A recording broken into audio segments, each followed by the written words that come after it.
This is one of the worst stories I've ever seen in mainstream media, and that's saying something. Some woke media activists are actually trying to cancel a 9-year-old boy and smear him as racist, all because he supported his favorite NFL team in a way they didn't quite like. We're gonna break it all down, but first, welcome back to my channel. I'm Brad Polumbo. I cover all the craziest stuff on the internet.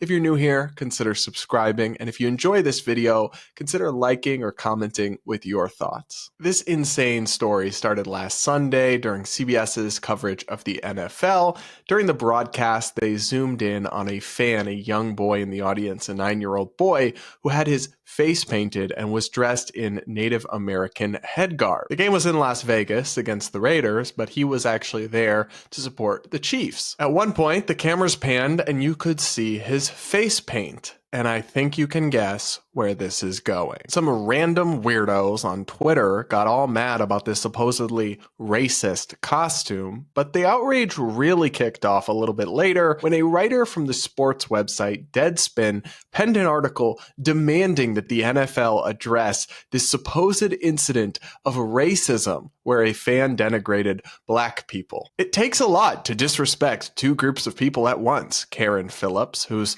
first name is quite appropriate if you ask me, wrote in his article. But on Sunday afternoon in Las Vegas, a Kansas City Chiefs fan found a way to hate black people and the Native Americans at the same time. Other smaller sports media outlets parroted this same narrative that this young boy had been wearing blackface. And it was actually echoed throughout some Twitter outrage and other comments. But there was just one problem. It wasn't true at all. The kid was not, in fact, wearing blackface, which refers to what people used to do to make fun of black people, where they would paint their face black in this really offensive and degrading way. No, while the image shared by Phillips and other outrage mongers only showed one side of this child's face that was painted black, if you actually saw the full image and his full face, you'd notice that half was painted black and half was painted red. Can you guess what the Chiefs' colors are? It wasn't blackface, and to claim otherwise is either ignorant or an outright lie. Plus, some of the black Chiefs players didn't exactly seem too outraged by the kid's costume.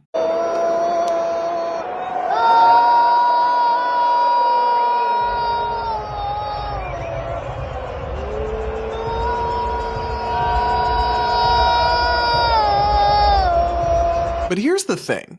Even if a young child like this was seen in public wearing blackface, like that would be wrong. That's not something anyone should do. But the ethics of a mainstream national media publication targeting and shaming a 9-year-old, even when they actually did do something potentially offensive, are still highly questionable. It seems like that'd be better something left for a community and parents to address and help a kid see that you really shouldn't do that. But to accuse a child publicly of racism and anti-black and anti-Native American hatred based on a misinterpretation at best and a lie at worst is beyond disgusting. And given that this kid is not a public figure, it's potentially legally defamatory as well. They also argue that his costume is offensive to Native Americans. Yet, it's actually quite a matter of debate within Native communities whether costumes or mascots that reference Indians or Native Americans are actually offensive or are in some way positive. And regardless, it's not the media's job to shame random children who accidentally do or wear something offensive to some people. But the funniest twist is that this kid is actually Native American himself, which was confirmed both by his mom on Facebook and by publicly confirmed records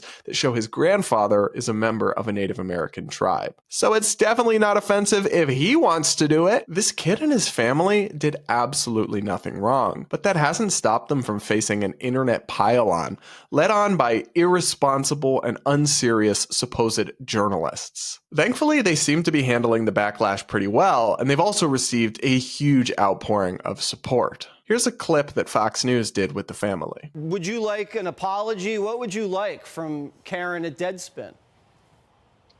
You know, I don't even know what to think about that. It's a little too late for that. The damage is already done. It's, worldwide. Now there's comments all over. There's, disrespect towards Native Americans and towards my family, we never in any way, shape, or form meant to disrespect any Native Americans or any tribes. The tribe we're from doesn't even wear that type of headdress. This specific headdress is a novelty piece. It's a costume piece. That's exactly what we had purchased it for and wore it for. Not in any disrespect towards any Native Americans at all. And it's been a whirlwind of comments coming even from other tribes, from tribal members. Some think it's okay, some think it's not okay. It's a 9-year-old boy supporting his team. I get why they wouldn't even want an apology at this point, but they don't really have to worry about that because it doesn't seem like one's coming. Somehow, Deadspin still has not corrected its story that claims this kid was wearing blackface, which is objectively not true, and then accuses him of racism, which is an opinion, I guess, but it's just totally unsubstantiated and unwarranted in this case. Here's where it gets really insane, though. So one of the editors at Deadspin, a white woman, she basically on Twitter explained that she won't be issuing a correction and she won't be pushing the author to fix his erroneous and misleading work because as a white person, it's not her place to decide whether the costume is racist or not. So apparently now your skin pigment determines whether or not you can determine obvious factual issues that need to be corrected? Actually, that sounds kind of racist to me, Julie. And just because you're white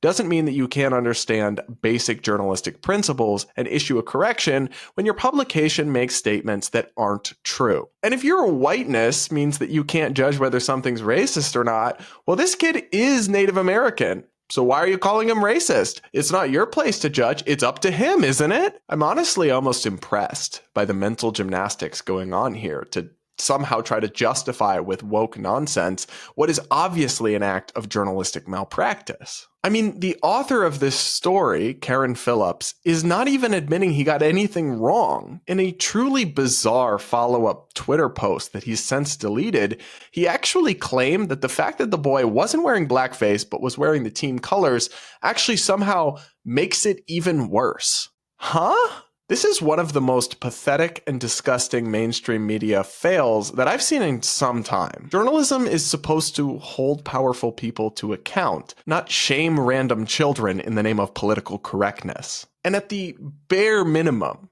journalists are supposed to correct mistakes when they get things wrong. Of course, there's always going to be terrible people in any profession, and having been a journalist and worked in the media, I can tell you that not everybody's like this. But as long as establishment media outlets allow these kinds of errors and smear campaigns to go on with no real professional consequences, the last shreds of the mainstream media's credibility will just continue to die off with the public.